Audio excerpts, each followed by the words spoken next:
We are gathered here to fill you with fear and give you a treat for your ears as we invade your mind with our scary rhymes and some tales that can be gory.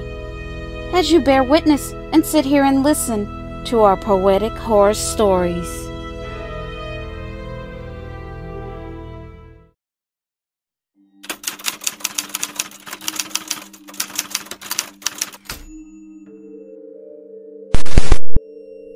I've been in prison for 15 years because I've been accused of harming my daughter and making her disappear.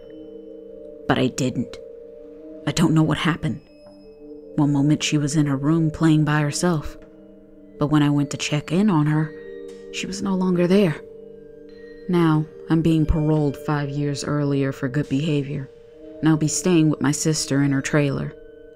But I promised myself while I was in prison, I would investigate to see what happened to my daughter. For her, I would search heaven and hell. I would need to go back to my old home, where this all began, 15 years ago.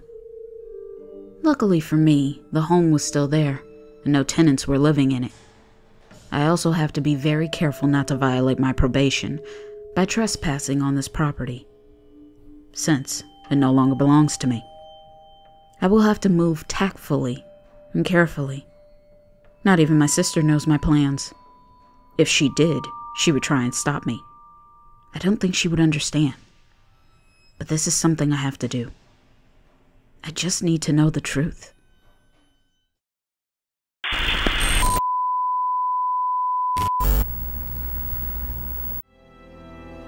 This is just a friendly reminder to please like and comment to let us know how we are doing so far.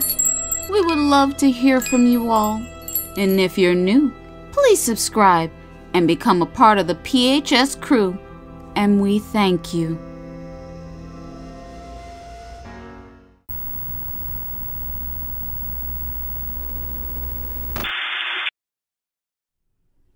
I borrowed my sister's car so I could survey the home, to check for any activity that could be going on.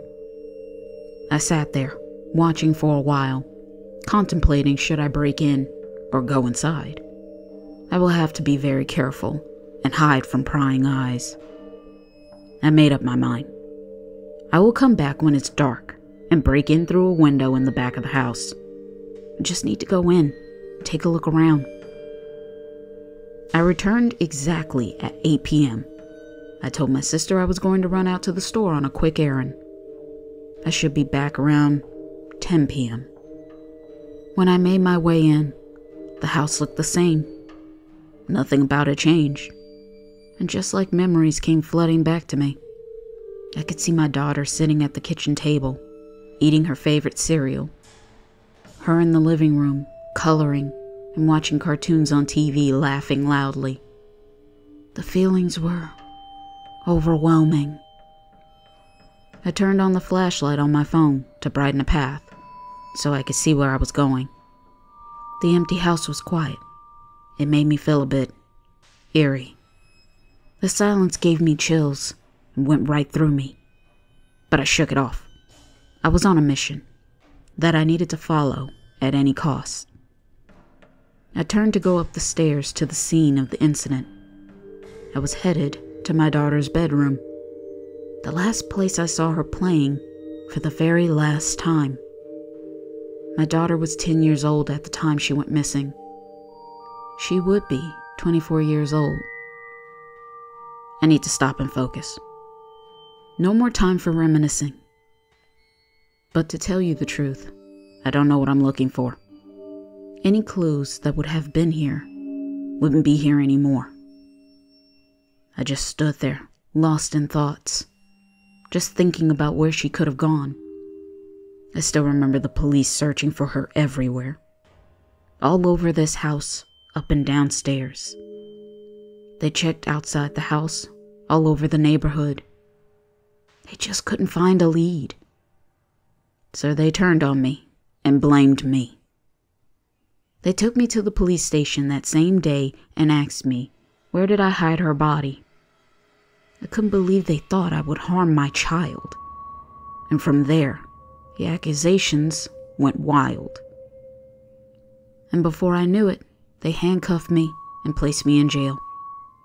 Unfortunately, this can happen when you're poor and don't have many resources. So it took me a while to make bail. After that, I was on trial. I testified that I didn't know what happened to her. I just didn't have a clue. I was portrayed as a neglectful mother who didn't care about my daughter. But that was the furthest from the truth. I loved my daughter. She was all I had, since we had lost her dad. The last few years at the time had been hard and really bad. But they didn't believe me, because the police reported that they found some blood in her room, on the floor, next to her closet door. So, I had to have done something to her since we were the only two people in the house alone. I just needed to confess and come clean. I was shocked when they told me they found some blood in her room. I started to cry, just with the thought that she was hurt. I was feeling lost and confused. And with the blood evidence at my trial, they found me guilty. It was crazy. I was stunned in disbelief. My freedom was stripped away from me. I lost my husband, my child, and my life. Because some strangers who don't know me get to judge me without enough information for them to piece together. This is a travesty. I have been falsely imprisoned for something I didn't do, because the justice system painted me as a monster on their speculated proof. As I stood there in my daughter's bedroom, I fell down onto my knees, feeling broken and defeated, when I suddenly heard something fall inside of my daughter's closet. I stood up and slowly walked to the closet door. I opened it, and I saw part of the closet wall had crumbled onto the floor, which revealed a crawl space door. I approached hesitantly. When I opened the door, I could feel a cold draft of air. The air smelled old, musty, and steel. Then the smell became stronger. It began to smell like death. My hand started to shake as I aimed the light from my phone into the small room. And there, in the crawl space, were bones. I could feel myself scream out, "No!" when I noticed the clothing that was on the bones. It was my missing daughter. I finally found her. She was wearing a bracelet from her dad that she would never take off. I quickly called my sister, my attorney, and the police. I didn't want to disturb the scene. After they investigated, they found that my daughter was using the crawl space as a room to play in. It was her own place to escape.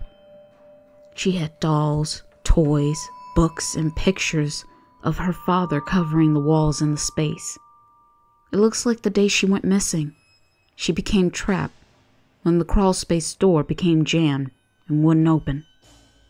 And the reason we couldn't find her is because the wall was camouflaging the door. It just looked like it was a part of the wall. Unfortunately, the walls to the house were well insulated, and no one could hear her cry for help. The coroner ruled that she ran out of air within a couple of days and suffocated to death. I was torn up to know this whole time she was here in the walls. But finally, I knew the mystery, and we were able to lay her soul to rest. The only thing about this situation brings me peace is knowing she is with her father in heaven in his arms. And for that, I feel blessed.